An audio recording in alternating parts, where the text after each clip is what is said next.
क्या आप भी बाजार वाला आम पापड़ खाते हैं, लेकिन कभी सोचा है उसमें क्या क्या मिला होता है? आज मैं आपको घर पर एक ऐसा आम पापड़ बनाना सिखाऊंगी जो होगा 100% शुद्ध, टेस्टी और बच्चों का favourite. Radhe Radhe, welcome back to my YouTube channel. ये अपना किचन में आपका स्वागत है। आज हम बनाएंगे कच्चे आम से खट्टा मीठा आम पापड़, बिल्कुल मार्केट जैसा, लेकिन बिना किसी प्रिजर्वेशन के। यहाँ पे हमने 4-5 आम को ले लिया है। ये मीडियम साइज के आम है। हमने इसे धुलकर अच्छे से साफ कर लिया है। अब इसे हम पील कर लेंगे। इसी तरह से हम सारे आम को पील कर लेंगे। अब यहाँ पर अगर आप चाहें तो आम को छोटे छोटे टुकड़ों में करके मिक्सर में पीस सकते हैं, लेकिन मैं इसे छोटे छोटे पीस में कट ना करके चाकू से सिर्फ इस तरह से कट लगाऊंगी। सारे आम में इसी तरह से चाकू से कट लगा लेंगे। इस तरह से कट लगाने से क्या होता है कि जब हम इसे पकाएंगे तो ये आराम से पक जाएगा बिना किसी देरी के, और ये अंदर तक सॉफ्ट हो जाएगा। यहाँ पे हमने सारे आम में कट लगा लिए हैं। जब आम में जाली पड़ जाती है तब भी आप इसी तरह से बनाएं, बहुत ही टेस्टी बनते हैं। अब एक कुकर लेंगे और उसमें इन सभी आमों को ट्रांसफर कर लेंगे और ऊपर से 1 गिलास पानी डाल देंगे। कुकर के ढक्कन को बंद करके गैस पर चढ़ाएंगे। आप चाहें तो किसी पतीले या भगोने में भी बना सकते हैं, पर कुकर में बनाने से काम जल्दी हो जाएगा। 2 सीटी आने तक इसे कुक करेंगे। उसके बाद इसका प्रेशर निकलने तक हम वेट करेंगे। कुकर का प्रेशर निकल जाए तो इसको हम एक दूसरे बर्तन में ट्रांसफर कर लेंगे। यहाँ पे आप देख सकते हैं आम पूरी तरह से गल चुके हैं। हमें इसी तरह से इसे कुक करना है। अब इसे हम 5 मिनट के लिए छोड़ देंगे, जिससे ये कुछ ठंडा हो जाए और हम हाथों से इसे छू सकें। यहाँ पे आम 50% तक ठंडे हो चुके हैं। अब हम हाथों से इस तरह से इसके सारे पल्प को निकाल लेंगे। आम को निचोड़कर उसका सारा पल्प निकाल लेंगे और उसकी गुठलियों को हम इस तरह से अलग कर देंगे। यहाँ पे हमने सारी गुठलियों को निचोड़कर अलग कर दिया। यहाँ पर आम का रस बनकर तैयार हो चुका है। अब एक हम कढ़ाई लेंगे और कढ़ाई के ऊपर एक झन्ने को रख देंगे। अब इस झन्ने में हम उस आम के रस को छानेंगे जिसको हमने उबाला हुआ था, और उसे चलाते हुए चम्मच से हम इसका सारा रस अच्छे से निकाल लेंगे। यहाँ पे आम के रस को छानना बहुत ही जरूरी है, नहीं तो आम पापड़ में आम के रेसे आते हैं जो खाने में बिल्कुल भी अच्छे नहीं लगते। हमने आम के रस को छान लिया है। अब जो एक्स्ट्रा बचा है उसको हम अलग कर देंगे। अब इस आम के रस को हम गैस पर चढ़ाएंगे और इसे मीडियम आंच पर बराबर चलाते हुए एक उबाल आने तक कुक करेंगे। जब आम का रस अच्छा गर्म हो जाए और उसमें एक उबाल आ जाए तो उसमें हम 2 टेबल स्पून चीनी डालेंगे और 1 टीस्पून सेंधा नमक।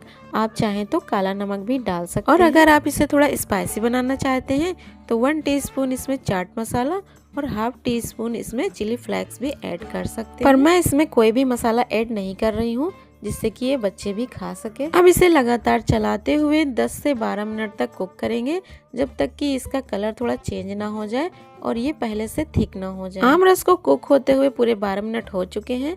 अब इसे हम चेक कर लेते हैं। ये चिपचिपा हो गया है। अब इसे चलाते हुए हम गैस के फ्लेम को बंद कर देंगे। अब एक प्लेट या ट्रे लेकर उसमें थोड़ा सा घी लगाकर ग्रीस कर अब इस तैयार पेस्ट को प्लेट में ट्रांसफर कर दें। आप इसकी लेयर देख सकते हैं। हमें इतना ही पतला रखना है, ना बहुत ज्यादा पतला रहेगा और ना ही बहुत ज्यादा थिक। हमें इसे इतना पतला रखना है कि जब हम प्लेट को इस तरह से घुमाएं तो ये अपने आप चारों तरफ फैल जाए। हमें इसे चम्मच से या फिर हाथों से नहीं फैलाना है, बस इस तरह से प्लेट को घुमाते जाएंगे, आम रस पूरे में फैल जाएगा। यहाँ पे ध्यान देना है कि ये जितना पतला रहेगा आम पापड़ उतना ही अच्छा बनेगा। अब इसे धूप में 2-3 दिन के लिए सूखने दें। ध्यान रहे इसे धूल से बचाने के लिए हल्का कपड़ा या जाली से इसे ढक दें। जब ये सूख जाए तो इसे पलटकर दूसरी तरफ भी सुखा सकते हैं। यहाँ पे आम पापड़ को सूखते हुए 3 दिन हो चुके हैं। यह पूरी तरह से सूख चुका है और प्लेट में चिपक गया है। अब इसे हम चाकू से छुड़ाएंगे। आम पापड़ को प्लेट से चाकू से इस तरह से राउंड शेप में घुमाते हुए हम निकालेंगे। अब हम हाथों से इस तरह से उठाते हुए आम पापड़ को धीरे धीरे से प्लेट से निकालेंगे। यहाँ पे कोई जल्दबाजी दिखाने की जरूरत नहीं है। इसे बहुत ही आराम से निकालें, नहीं तो ये आम पापड़ फट भी सकता है। थोड़ा पेशेंस के साथ निकालेंगे तो ये बहुत ही इजीली निकल जाएगा। आम पापड़ इसी तरह से ट्रांसपेरेंट होने चाहिए। अगर आम पापड़ को लंबे समय तक स्टोर करना है तो इसे दोनों तरफ से धूप दिखाना जरूरी है। मैं इसे ज्यादा दिनों तक स्टोर नहीं कर रही हूँ, तो इसे मैं कट करके दिखा रही हूँ। अब इसे चाकू की हेल्प से हम पतली पतली पट्टियों में कट कर लेंगे। आप अपनी पसंद के किसी भी शेप में कट कर सकते हैं। ये देखिए, ये रहा हमारा तैयार कच्चे आम का पापड़। इतना सुंदर, चमकदार और बिल्कुल परफेक्ट टेक्सचर जैसे मार्केट में मिलता है, लेकिन ये है 100% घर का बना। अब इसे रोल करें या स्क्वायर में काटें, ये दोनों ही तरह से बहुत अच्छे लगते हैं। बच्चे हो या बड़े, सबको बहुत पसंद आएगा। ये दिखने में आपको बिल्कुल मार्केट जैसे दिख रहे होंगे, लेकिन ये खाने में मार्केट के आम पापड़ से कहीं ज्यादा बेहतर है। कुछ लोग आम पापड़ बनाने में सबसे बड़ी गलती ये करते हैं कि वो पेस्ट को बहुत मोटा फैलाते हैं। इससे आम पापड़ सही से सूखता नहीं और चिपचिपा रह जाता है। तो हमेशा पतली लेयर में ही इसे रखें। आप इस आम पापड़ को 3 से 4 महीने तक एयर टाइट कंटेनर में रखकर स्टोर कर सकते हैं, और अगर आप इसे साल भर के लिए रखना चाहते हैं तो इसे फ्रिज में जरूर रखें। वैसे तो आम पापड़ खाने में टेस्टी लगता ही है, लेकिन यहाँ पे मैं आपको एक सीक्रेट बता दे रही हूँ। अगर आपको आम की चटनी खाना हो और आम का सीजन ना हो तो इस आम पापड़ को थोड़े से गर्म पानी में भिगो दें 10 मिनट के लिए।